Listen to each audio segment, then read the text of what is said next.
The Earth intercepts a lot of solar power, 173,000 terawatts. That's 10,000 times more power than the planet's population uses.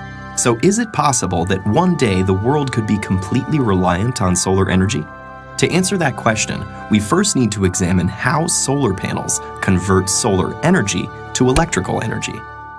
Solar panels are made up of smaller units called solar cells. The most common solar cells are made from silicon, a semiconductor that is the second most abundant element on Earth.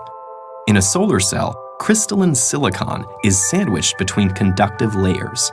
Each silicon atom is connected to its neighbors by 4 strong bonds, which keep the electrons in place so no current can flow. Here's the key. A silicon solar cell uses 2 different layers of silicon. An N-type silicon has extra electrons, and P-type silicon has extra spaces for electrons, called holes. Where the 2 types of silicon meet, electrons can wander across the p-n junction, leaving a positive charge on one side and creating negative charge on the other. You can think of light as the flow of tiny particles called photons shooting out from the sun. When one of these photons strikes the silicon cell with enough energy, it can knock an electron from its bond, leaving a hole. The negatively charged electron and location of the positively charged hole are now free to move around. But because of the electric field at the p-n junction, they'll only go one way. The electron is drawn to the n side, while the hole is drawn to the p side. The mobile electrons are collected by thin metal fingers at the top of the cell.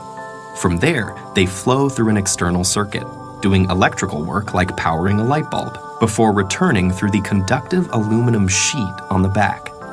Each silicon cell only puts out half a volt, but you can string them together in modules to get more power. 12 photovoltaic cells are enough to charge a cell phone, while it takes many modules to power an entire house. Electrons are the only moving parts in a solar cell, and they all go back where they came from. There's nothing to get worn out or used up, so solar cells can last for decades. So what's stopping us from being completely reliant on solar power? There are political factors at play, not to mention businesses that lobby to maintain the status quo. But for now, let's focus on the physical and logistical challenges. And the most obvious of those is that solar energy is unevenly distributed across the planet. Some areas are sunnier than others. It's also inconsistent. Less solar energy is available on cloudy days or at night. So a total reliance would require efficient ways to get electricity from sunny spots to cloudy ones, and effective storage of energy. The efficiency of the cell itself is a challenge too.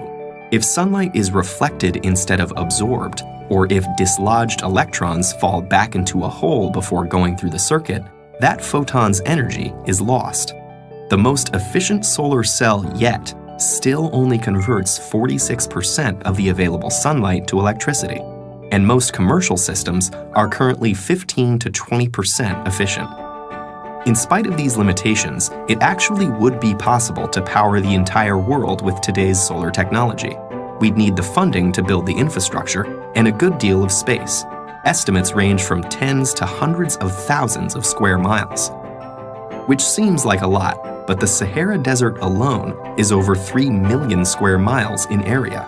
Meanwhile, solar cells are getting better, cheaper, and are competing with electricity from the grid. And innovations like floating solar farms may change the landscape entirely.